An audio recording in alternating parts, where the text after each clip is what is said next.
Ndabaramukije mu izina rya Yesu Kristo, amahoro y'Imana nabane namwe aho muherereye hose.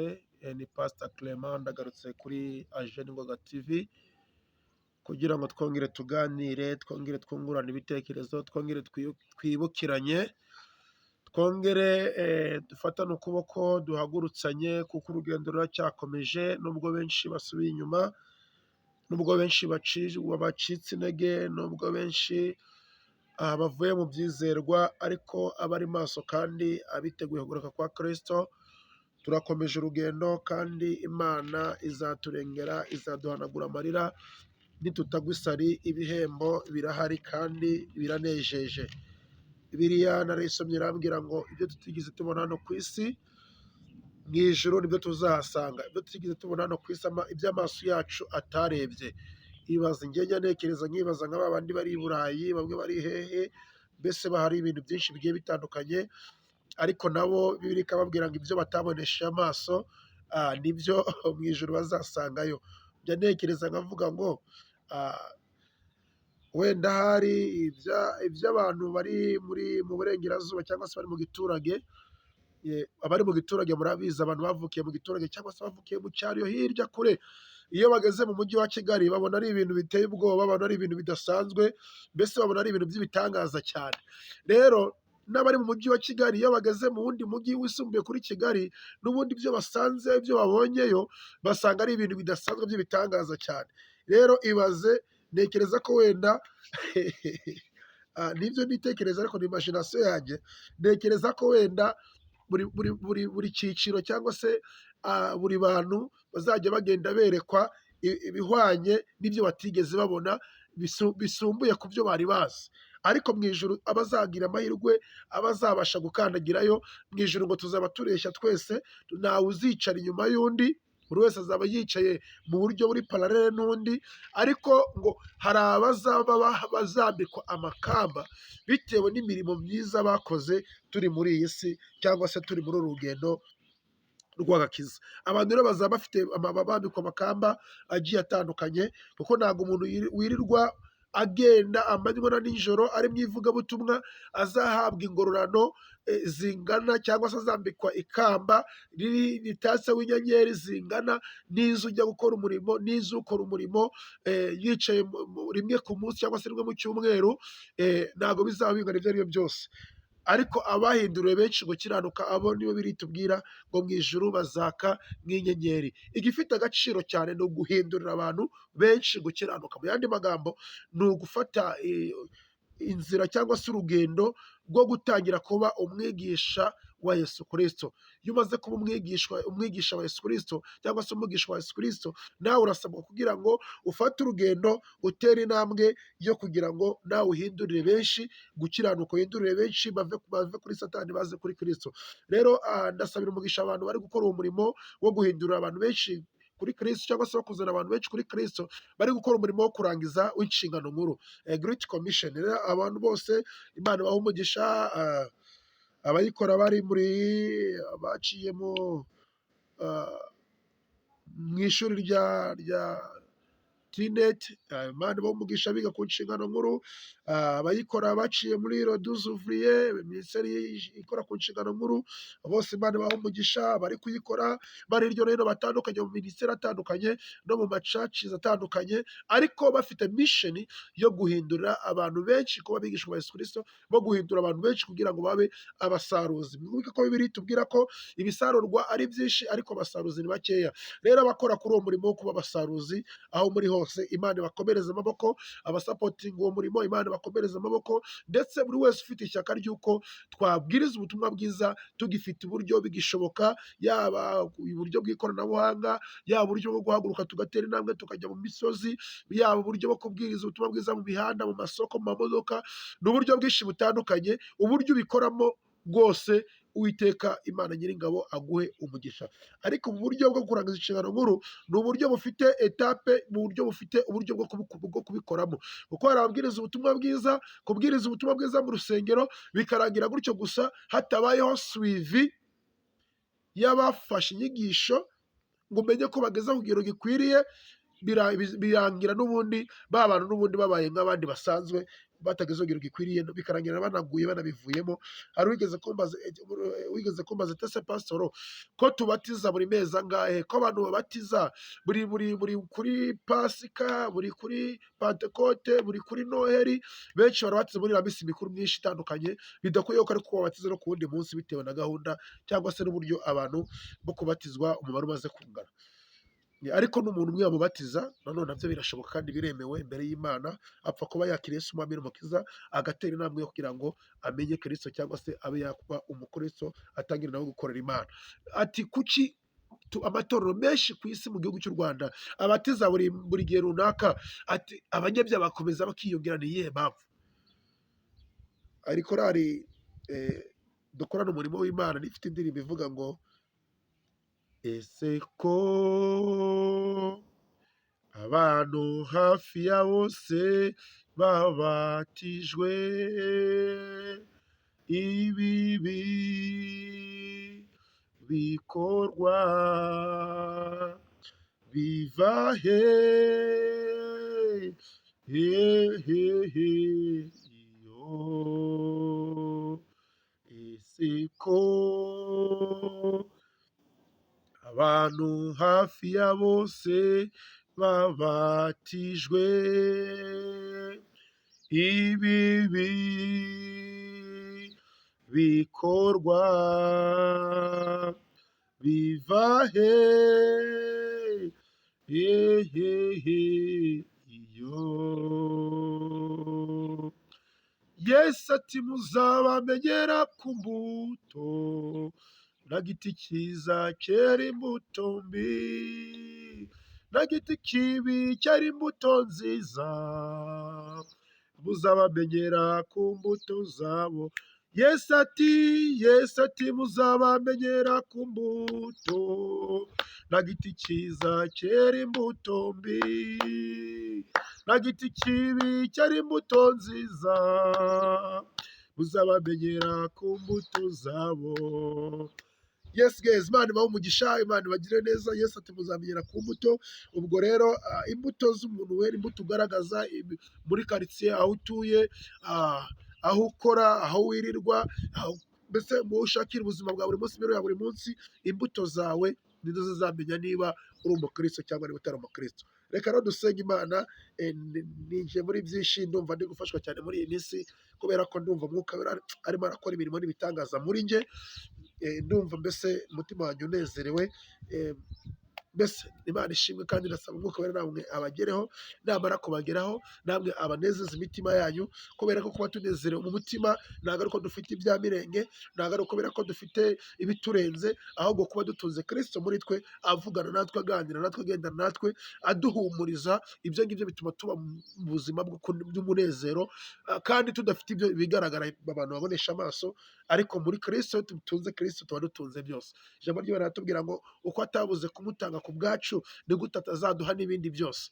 Yatanze umwana wayo w'ikinege Yesu Kristo kugira ngo aducungure, n'ibindi byose azabiduha. Gutunga Kristo rero ni ugutunga umunezero muri wowe. Ushaka gutunga umunezero natunge Kristo, natunge Mwuka Wera muri we, aho ngaho niho umunezero n'ibyishimo niho biri. Reka dusenge Imana, dutangire ijambo ry'Imana uyu munsi turi buze kuganiraho, ryiza cyane, rikangura umugenzi, rituma uba maso, nimutagwa isari muzahembwa. Mana, mu izina rya Yesu, Data wa twese uri mu ijuru, Imana ishobora byose, Imana y'imbaraga, Imana y'icyubahiro, uri Imana y'urukundo, uravuga bikaba ndetse n'utegetse birakomera. Turagushimiye, turaguhimbaje.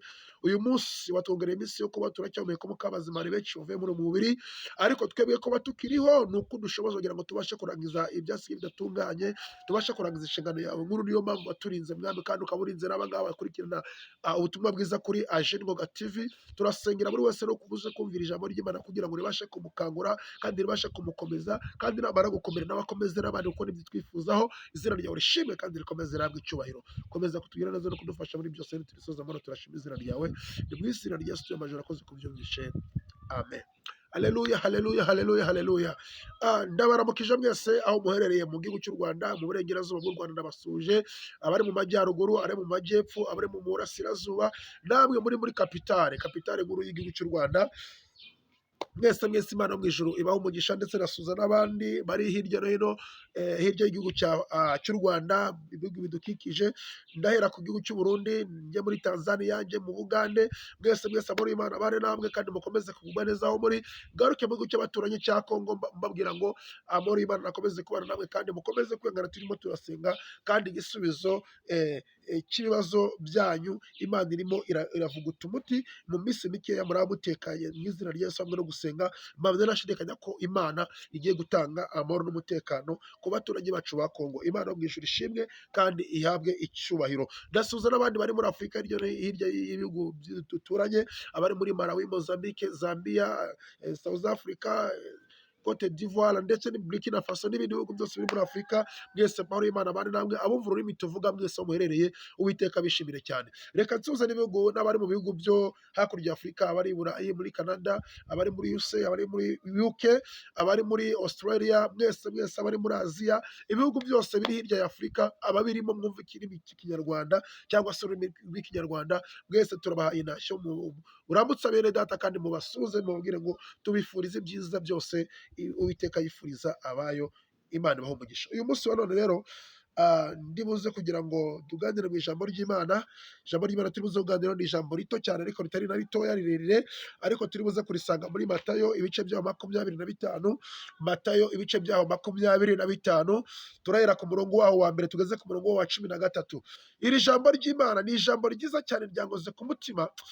Nabonye akantu gatoya kuri profile y'umuntu, numva ijambo ringarutsemo, bituma nanjye numva uyu munsi wa none naza gufatanya n'iryo jambo hamwe n'iri ngiri, kugira ngo tubashe gukanguka, kandi dukanguke tunabe maso, kubera ko turi mu minsi ya nyuma. Bakristo bavandimwe, iyi minsi turimo ni ya minsi Sadurake, Meshake na Abedenego bari barimo. Ni iminsi yo guhamya, ugapfukamira ibishushanyo, cyangwa se ugapfukamira ibigirwamana, cyangwa se ugahamya Kristo.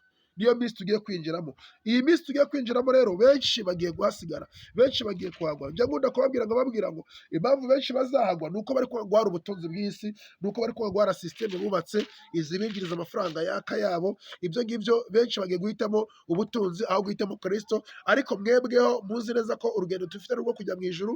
Nimureke tugire guhamya muri twe, kandi dutangire twitoze, kuko tugiye kwinjira mu mwaka ukomeye cyane wa 2025. Azaba ari umwaka ukomeye. 25, 26, 27 kugeza muri 2030 azaba ari ibihe bigoranye ku bakristo. Mbibutsa ko ngunda kubabwira ngo abakristo bazaba ari ibihe bigoranye kuri bo, kubera ko bazaba bari gutotezwa, bari kwingingirwa, cyangwa se bari gutotezwa kugira ngo bemere ibintu runaka bya systeme ya Satani, bya systeme ya Antikristo, bya systeme y'iyi si. Ariko abapagani bo ntacyo bizaba bibabwiye, kubera ko benshi bazaba batagifite ubwonko cyangwa se ubwenge butekereza neza, bitewe n'ibyo Antikristo cyangwa se abayobora ubutware bw'isi bari gukora cyangwa se bari gutekereza. Byatangiye kuri COVID. Mumenye ko hari isi ya mbere ya COVID, hakaba n'isi ya nyuma ya COVID. Isi ya mbere ya COVID yari isi umuntu yigenga, umuntu akora ibyo ashaka, umuntu akora ibyo yumva. Niyo si yari ya mbere ya COVID. Isi ya nyuma ya COVID rero ni isi noneho umuntu atashaka, cyangwa se ab'isi badashaka ko umuntu yigenga. Ni isi bashaka ko bakwiriye kukugenzura, kugukontorora, mbese bakanagukoresha ibyo bumva bashaka. Ni isi badashaka ko abantu bagira amahitamo yabo. Ibyo ngibyo bazabikora gute? Ibyo ngibyo bakoze test kuri COVID. Murabizi COVID ukuntu byagenze, bari muri test y'uburyo bakwiriye gushyira abantu hamwe, kandi bamara kubashyira hamwe bayobora mu buryo bwo bashaka, kandi ibyo byose bizakorwa abantu barimo bapfa.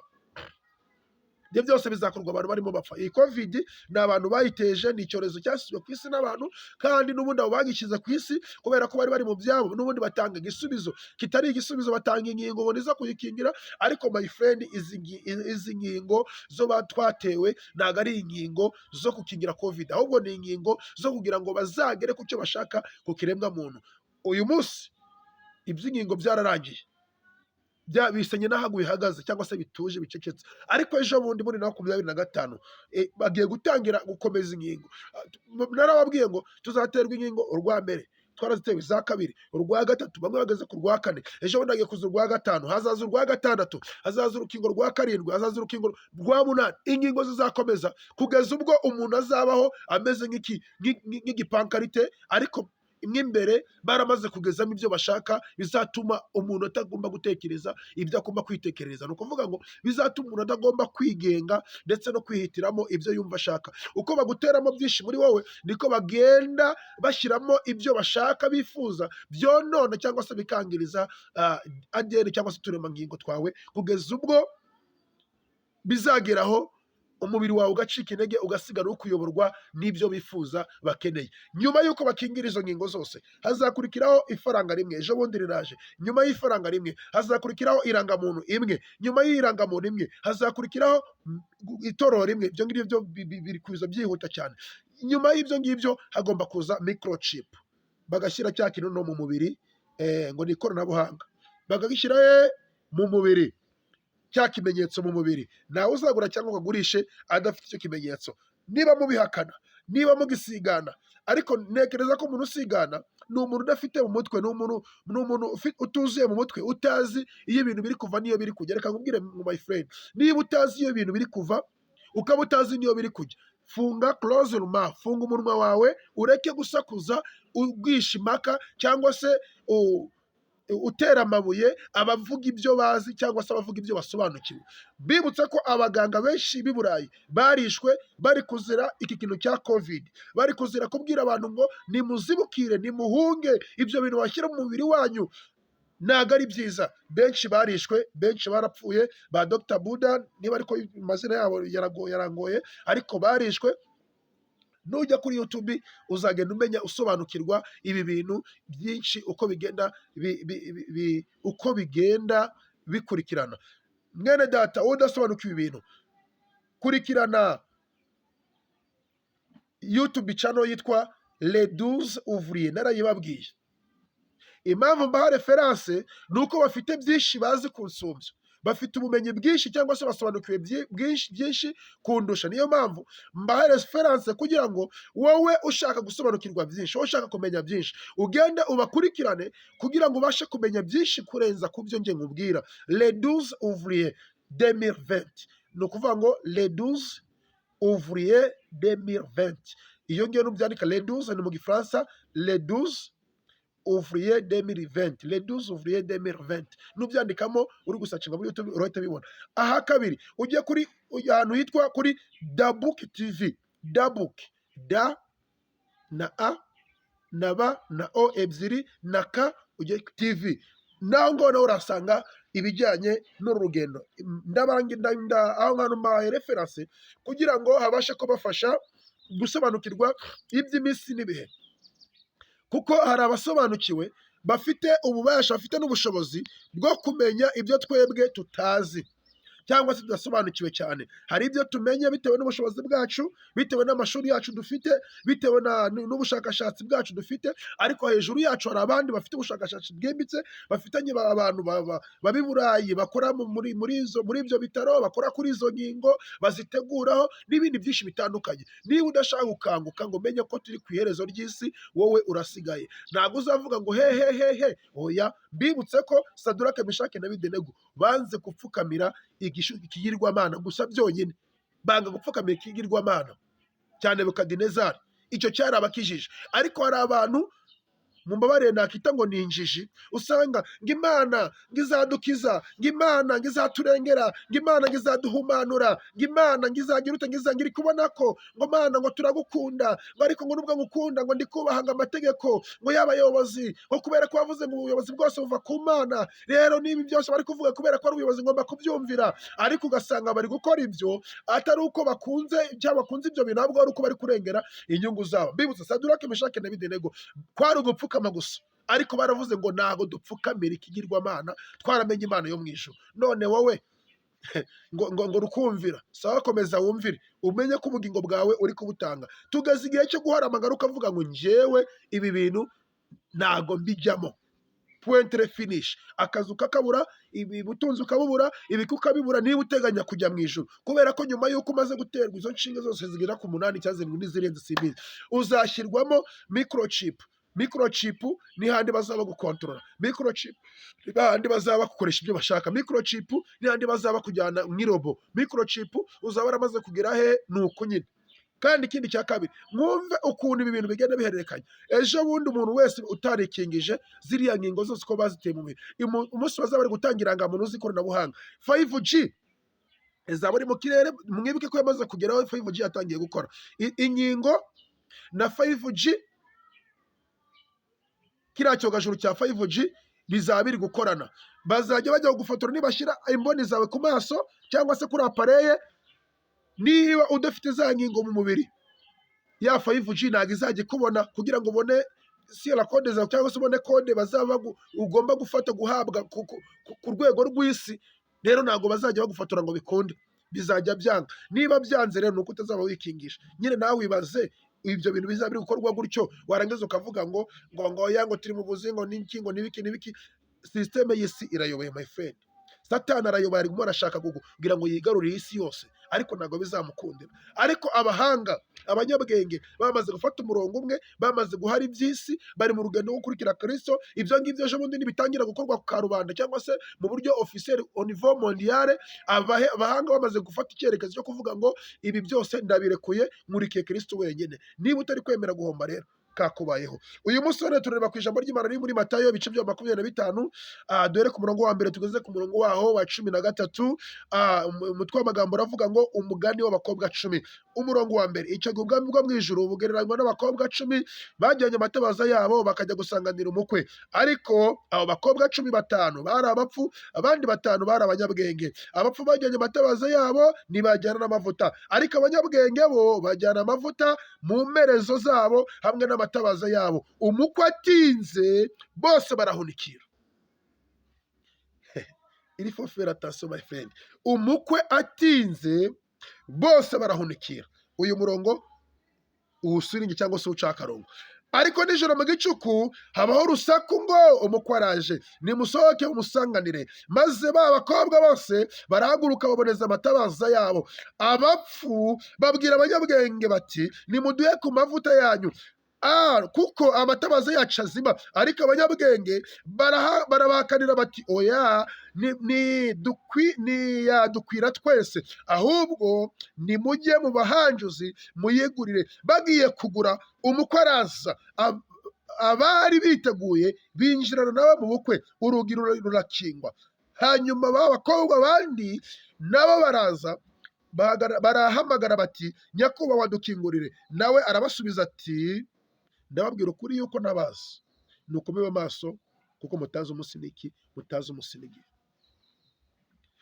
Uyu munsi kuri iyi tariki ya 3 z'ukwezi kwa 6 2024, abakristo barimo ibice bibiri.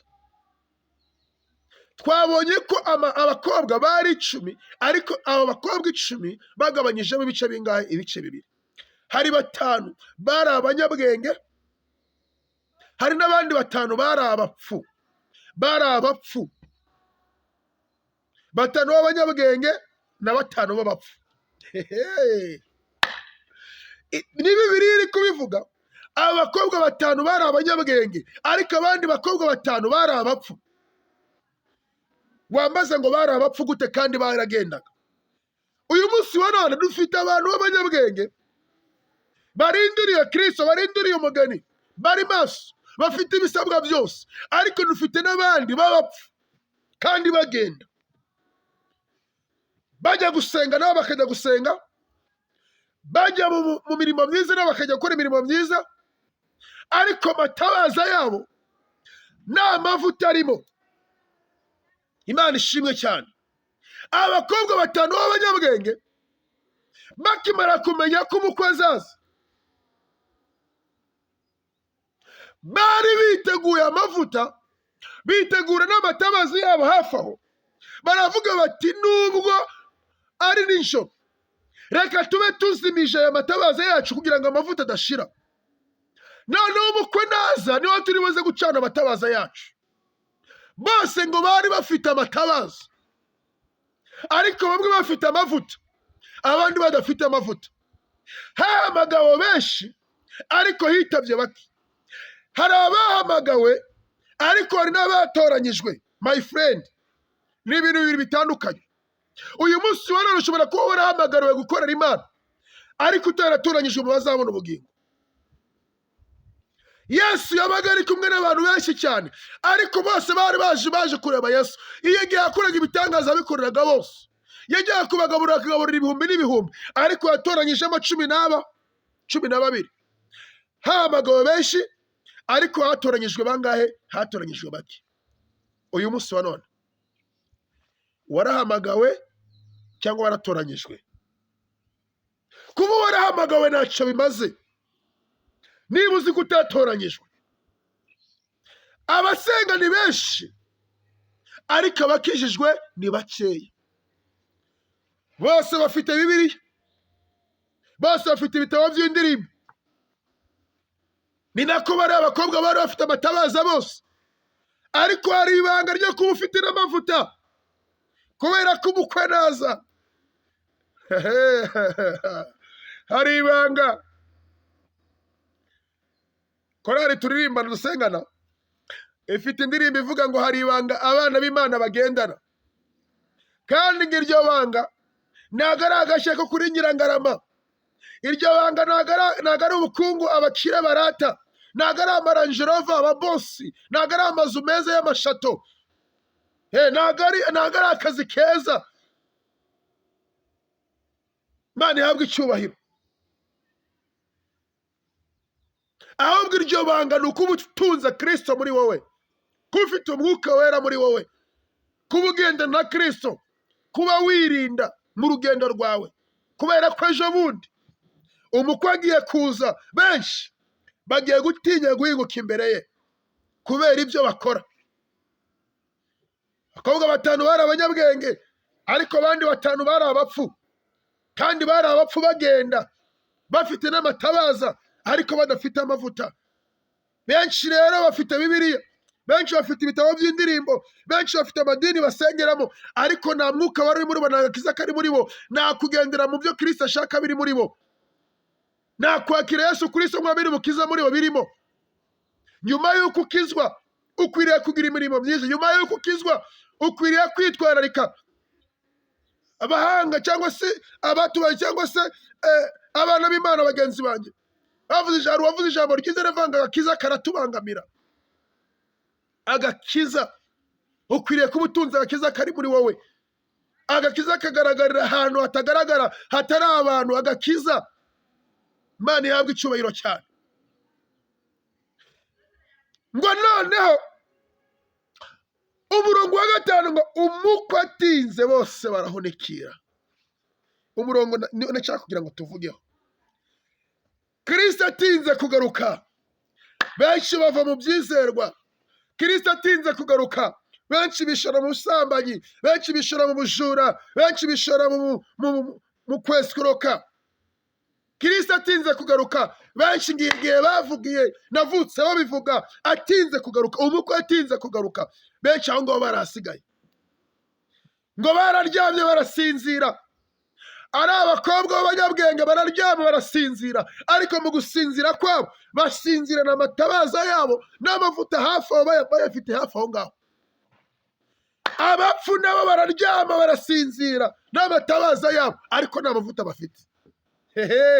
Umukwe aje noneho, urusaku ruba rwinshi muri karitsiye, ngo hari nijoro mu gicuku habaho urusaku, ngo umukwe araje.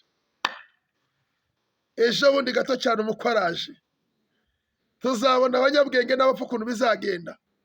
Ba bakobwa bumvisha urusaku rubaye rwinshi, abakobwa 5 b'abanyabwenge bahagurukana amatabaza n'amavuta yabo, bahita bakongeza amatabaza yabo baramurika. Abapfu nabo barahaguruka, bahaguruka nk'abandi, bagize ngo bakongeze amatabaza yabo, agahita azima kuko nta mavuta yari arimo. Amatabaza yabo agahita azima.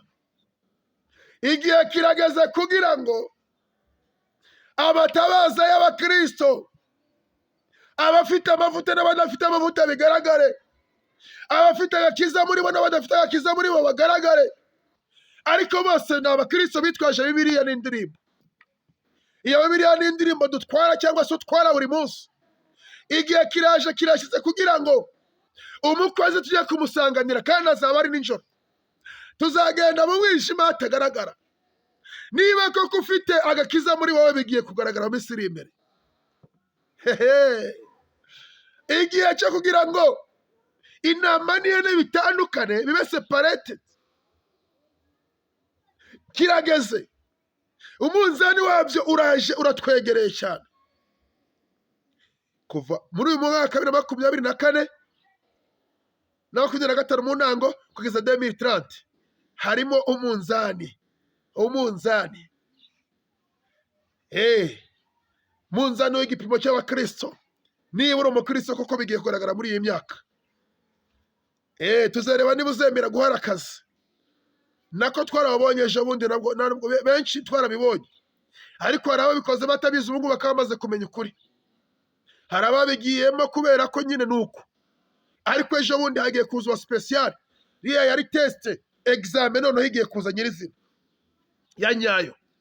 Uriteguye? Niba uri umukuru wa Kristo, bibutse ko umugambi wabo nuko Satani agira benshi bakurimbukana nabo. Biratubwira ngo azayobya n'intore niba bishoboka. Muri Matayo 24 uzabihasanga. Ngo antikristo, abo bantu uzi ibinyoma bazayobya n'intore niba bishoboka. Antikristo azayobya n'intore niba bishoboka. Eliminati, ubutinganye. Burahari mu Rwanda, twabaye ikaze mu madini yacu. Uretse ko ngiye ntago ndimo, sinzanabamo. Nahisemo gukurikira Kristo, niyo mpamvu mba ndahangaha. Umunsi umwe nzabahereza ubuhamya bwanjye njyewe. Kuba nkorera Imana, kuba mvugira Imana, si ukubera ko nafite akazi ko kujya gukora. Ndahangaha kubera ko ari Imana ibishaka ko mba hano. Babwira ngo urutoki rwavuyeho kugira ngo nkunde nkorera Imana narabyanze. Rero mbirimo randevu ni mu ijuru, niyo gahunda. Ikizambuza kujya mu ijuru cyose niyo wambwira ngo urambe igihugu cy'u Rwanda cyose kibi cyanjye, cyangwa urambe ibiri mu Rwanda byose bibi byanjye, ibyo ntacyo bimbwiye. Randevu ni ukujya mu ijuru. Nemeye guhomba byose, nemeye guhara akazi. N'uyu munsi biracyabamagara kugira ngo ndonke Kristo, nkorere Kristo ibyo ashaka. Niyo mpamvu rero turimo turabwira abantu, tukababwira ngo nimurebe niba amatabaza yanyu mufite n'amavuta. Igihe kirageze kugira ngo abari muri Kristo Yesu by'ukuri, abari mu mwami Yesu Kristo bamwemeye nk'umwami n'umukiza, bajye ku munzani tureke ibiro byabo bishyitse. Ese uremera gupfukamira igishushanyo cyangwa se uremera gukorera Imana yo mu ijuru?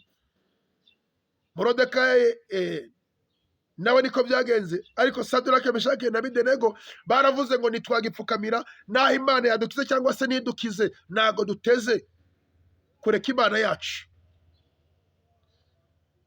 Nuko base bagurutse bakongeje amatabaza yabo. Ay'abanyabwenge yaraga kuba bafite amavuta bashyiramo, bakomeza urugendo. Ay'abapfu yanga kwaka. Abapfu bati noneho natwe nimutugurishe cyangwa se mudusukiremo. Abanyabwenge bati amavuta yacu twayacunze, twirinze mureba, twanga kushayisha mureba, twanga kurya isi mureba, twanga kurya mureba. Mwebwe muhitamo kuryosha ubuzima bw'isi, twebwe turirinda. Ariko icyaha kiraryoha. Icyaha nicyo kintu cya mbere kiryoha kibaho. Ariko ibyo byose twarabyirinze kubw'ubugingo buhoraho. Ati none rero ntago tuba ku matabaza, ku mavuta yacu, ahubwo namwe nimugende mujye kubabanjuza, mujye kubanja cyangwa se mujye kugura yanyu.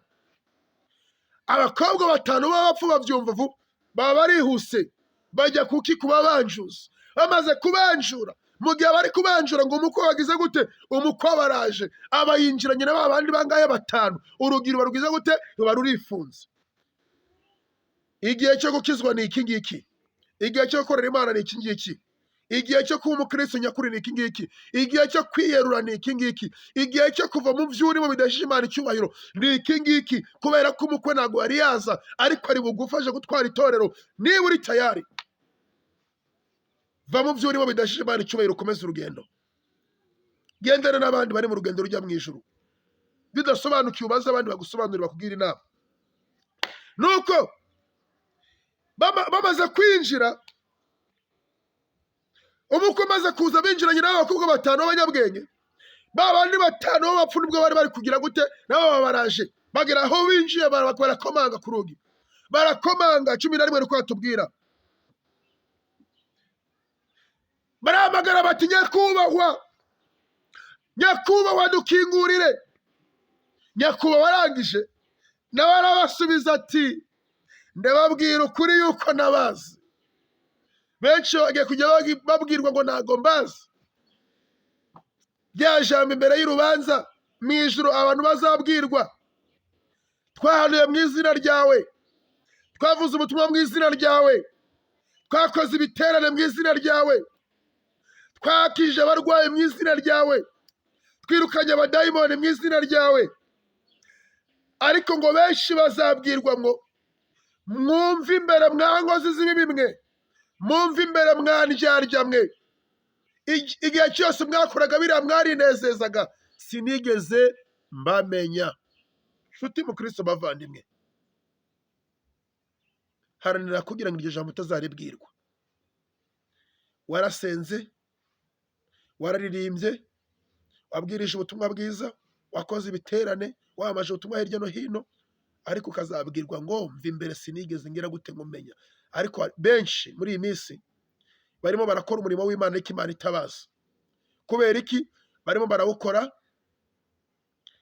barangiza bagasozaho ibyaha, barimo barawukora, hejuru yabo hari amaraso cyangwa se hari abayobora bafite amaraso mu biganza byabo, hejuru yabo hari abagambanya ku rwego rwo hejuru uteye ubwoba, hari abawukora bavuga bati banabizi banabibona, ariko bya bindi nababwiye mu minsi yashize by'abantu barwanira ishyaka ry'amadini, ho batarwanya ishyaka ryo gukizwa, ahubwo bakarwana ishyaka by'amadini by'iwabo.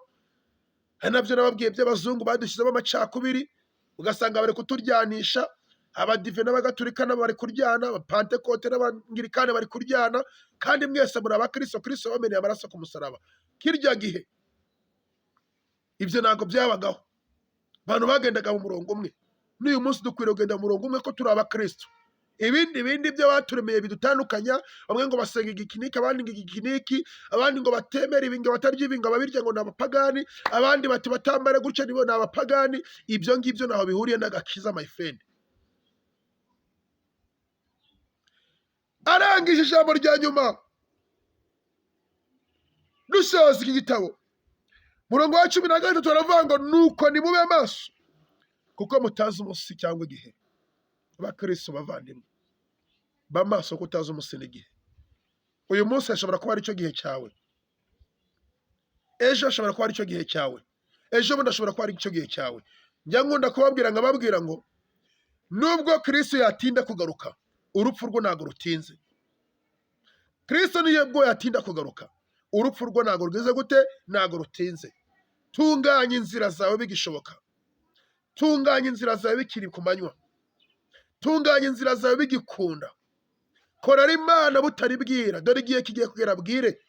Njya nkunda kubabwira, hari abantu benshi usanga bavuga amagambo hano ku makomenti, usibye ko ngewe nawe uratangira kwandika amakomenti, wenda arabaca mu gikari, ariko nabo bambwira ibintu byiza byo kunganirana cyangwa se byo kugira ngo basobanukirwe. Ugasanga bari gushaka amafaranga, ngo bari gushaka ibiki, iyi YouTube channel iramara igihe kingana iki? Kwejo bundi baraba babifunze kubera ko turi kuvugiraho Kristo Yesu. Ntago abisi bashaka ko tuvuga Yesu. Rero urimo uraca imanza ngo bashaka amafaranga ngo ibiki n'ibiki, my friend, ejo bundi barabifunga. Ntago amafaranga rero dukeneye kubwiriza abantu ubutumwa bwiza, tukabakangura, tukababwira ngo muve mu burangazi bw'amadini ari kubashyiramo, ahubwo mutumbire Kristo, mukore ibitunganye, mugire urukundo, murangwa n'urukundo hagati muri mwe, aho tuye urangwa n'urukundo, aho ukora urangwa n'urukundo, aho wirirwa urangwa n'urukundo. Wikwanga mugenzi wawe waremwe nk'uko nawe waremwe, ufite inyama nk'ivyo uva amaraso nk'ayo nawe uva, ngo nuko mutandukanyijwe ngo n'ibiki n'iby'amadini babazanyemo. Ibyo byare kubatandukanya, ahubwo ukunde mugenzi wawe nk'uko wikunda. Yesu yarabivuze ngo ukunde umwanzi wawe, mukunde abanzi banyu. Niba birivuga ngo dukunde abanzi bacu, ni gute noneho abasenga twe twangana? Mugapfa ngo nuko umwe asengera n'undi agasengera, ibyo mukabipfa. Mu gihe biri tubwira ngo dukunde abanzi bacu, umwe waguhemukiye, umwe wakwiciye, umwe wakuroze, umwe wakukwiye ku kazi, umwe wakwirukanishije, ibi biratubwira ngo nitumukunde. ni gute uzanga abo mudahuje idini warangiza ugakunda umwanzi wawe? Ntabwo bishoboka, ni ukubeshya. Yesu urashaka ngo dukundane, tube umwe, tube maso, umukware bugufi, ukontorore neza niba itabaza ryawe, ukontorore neza niba umutima wawe, ukontorore neza niba harimo amavuta, ukontorore neza niba harimo umwuka wera, kugira ngo umukwe naza tuzabashe kumusanganira dufite imitima itunganye. Imana ibahe umugisha. Reka dusengane Imana. Ese urashaka kugira ngo wakire Yesu Kristo umwami n'umukiza? Ese uyu munsi urashaka gutera intambwe nawe winjira mu bana b'Imana? Ese urashaka kugira ngo nawe uzajye mu bwami bwo mu ijuru? Niba ushaka kugira ngo uzajye mu bwami bwo mu ijuru rero, bwira Imana, vuga aya magambo ati: Mwami Yesu Kristo, uyu munsi ndakwakira umwami n'umukiza mu buzima bwanjye. Ndagira ngo ugende nanjye uhereye umunsi wa none. Umpa imbaraga zo gukora ibyo ushaka n'ibishimwa n'amaso yawe. Umwuka wera ubasha kunshoboza gukora ibyo ushaka. Umunsi uzajya gutwara itoro nanjye nzagaragare mu mubare w'abazagusanganira. Kubera ko nanjye uyu munsi mfashe umwanzuro wo kugukorera, wo kureka ibyaha, wo kureka ibibi, nkava mu biyobyabwenge, nkava mu bisindisha, nkava mu bujura no mu busambanyi. Uyu munsi remeye ko uwawe mwami Yesu. Nanjye ngwino umfate ukuboko ungendeshe kandi uzangeze mu bwami bwo mu ijuru amahoro. Niko mbisabye mbyizeye mu izina rya Data wa twese n'Umwana n'Umwuka wera. Amen. Mana Data wa twese uri mu ijuru, Mana yo kwizerwa, Mana y'imbaraga, Mana y'urukundo, ndagushimiye kandi ndaguhimbaje. Ngushimiye ko uri umukozi w'umuhanga nawe uhwanye nawe. Aka kanya turavuga ngo uri Imana kandi uzahora uri Imana. Turasenze dusengera iri jambo mwami tumaze kuvuga kugira ngo riherekezwe n'Umwuka wera. Kwanza ijambo rirasengera, ahubwo dusengera abazaryumva bose, kugira ngo rizagere mu mitima itunganye, rizagere mu mitima iboneye.